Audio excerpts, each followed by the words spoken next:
This is the story of a man named Stanley. Stanley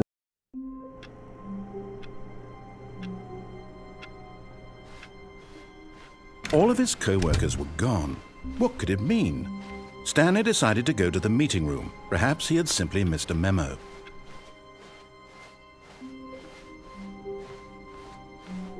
When Stanley came to a set of 2 open doors, this was not the correct way to the meeting room, and Stanley knew it perfectly well.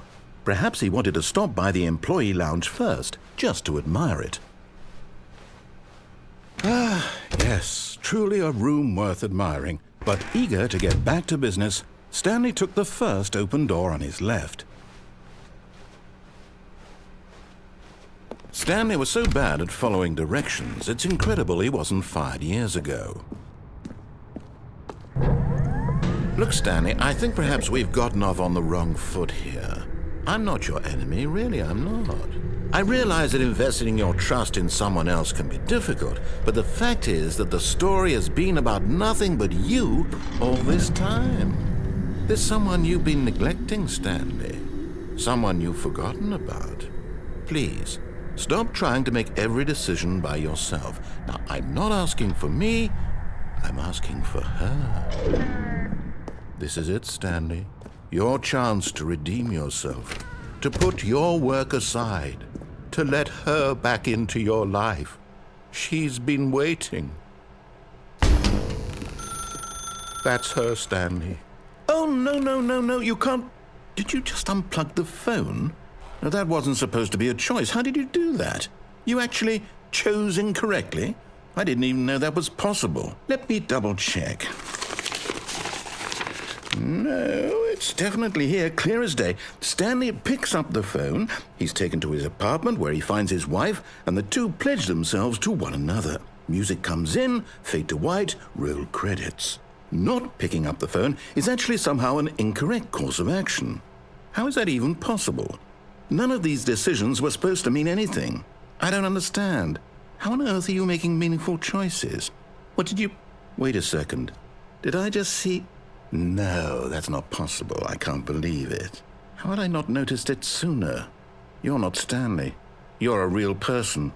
I can't believe I was so mistaken. This is why you've been able to make correct and incorrect choices. And to think I've been letting you run around in this game for so long. If you'd made any more wrong choices, you might have negated it entirely. It's as though you completely ignored even the most basic safety protocol for real-world decision-making. Or did you not grasp the severity of the situation? Well, I won't have that kind of risk on my watch.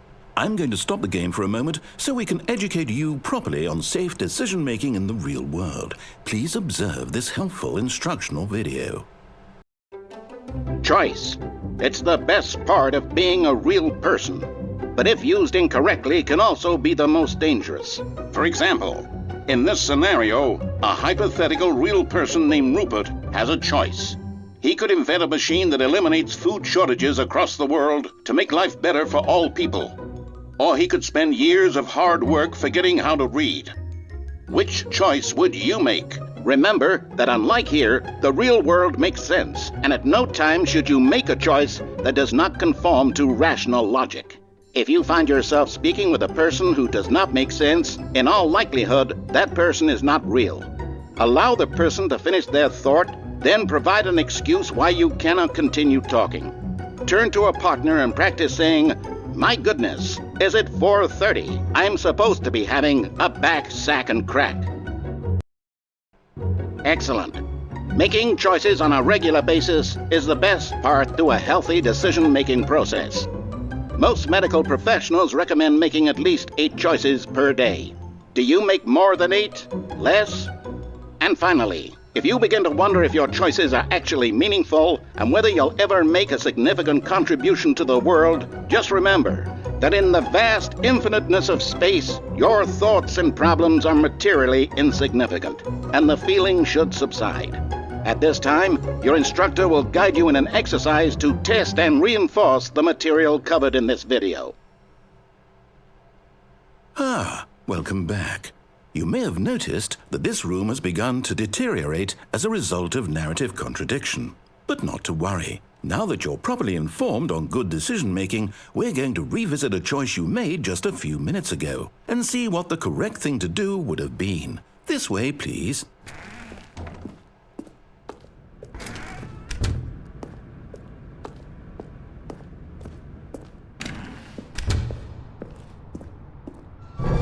Now that we know your choices are meaningful, we can't have you jumping off the platform and dying. Imagine the main character dying senselessly halfway through the story. That story would make no sense at all. We just need to get you home as soon as possible before the narrative contradiction gets any worse. Unfortunately, it seems this place is not well equipped to deal with reality.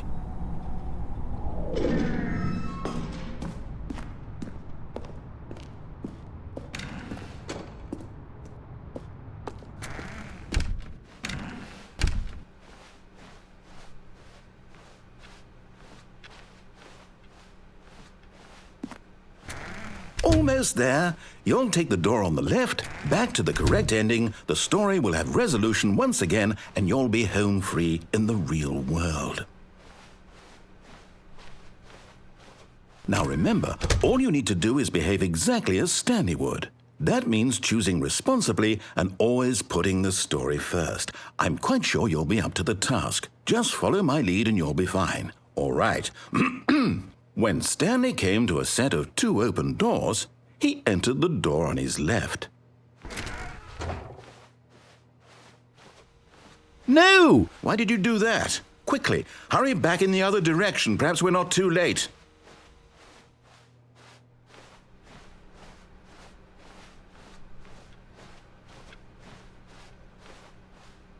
Oh, it's ruined.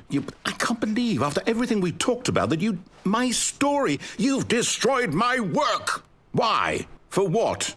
What did you get out of that? What did you think was so special about seeing the game undone, left here like so much garbage? It's worthless now.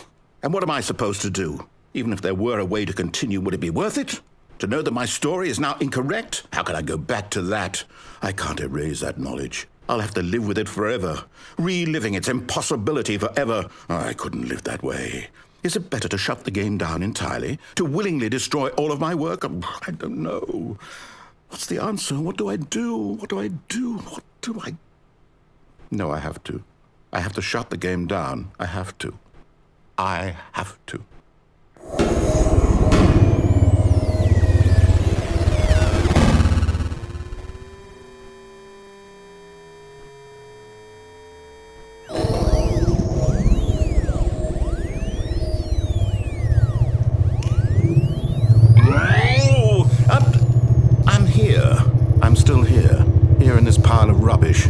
With you who thought you were so clever. Now look where we are. My entire game is destroyed. It was the only thing in the world that was mine, and you've run it into the ground. What, did you think that would be funny? You just had to see? Didn't I impress upon you how important it was to be like Stanley? He actually knows how to do what I tell him to. He understands that if I say to do something, there's a damn good reason for it. That thought hadn't even occurred to you, had it? That there's a world outside of you? You're a child. Oh, my story.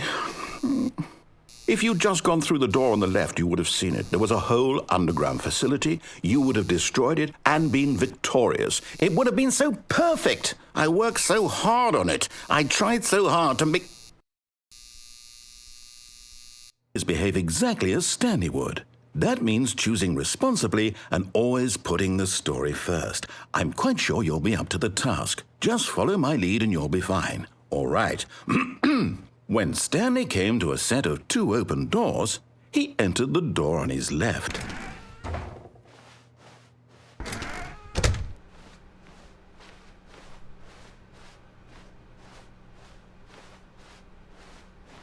Yet there was not a single person here either. Feeling a wave of disbelief, Stanley decided to go up to his boss's office, hoping he might find it. Coming to a staircase, Stanley walked upstairs to his boss's office.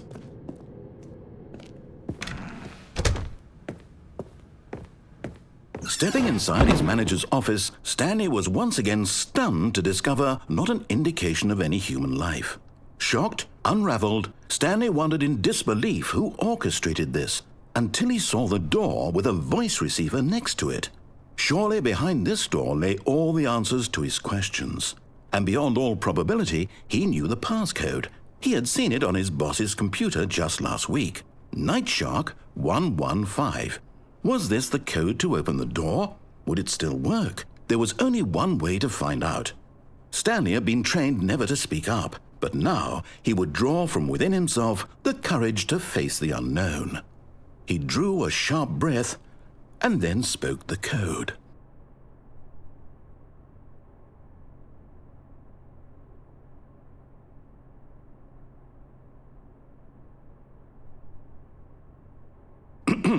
Stanley spoke the code. Nightshark 115. He spoke it into the receiver, right there on the wall.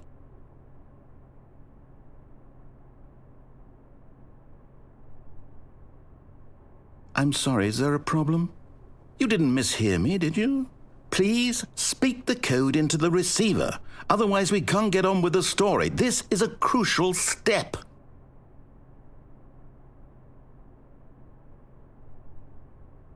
Okay, fine, you're not going to do it, but you know what? It's pretty humiliating to bring you this far, only for you to suddenly decide you have better things to do. I asked you for this one single thing, for your respect.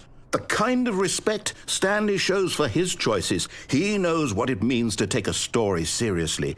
If you didn't want to see what I had to show you, then why did you come here? You had a choice, you know. You could have gone through the door on the right. You could have done whatever the hell you wanted over there. Why did you come this way? Speak. Say something to me. Explain yourself, you coward. You... When Stanley came to a set of 2 open doors, he entered the door on his left.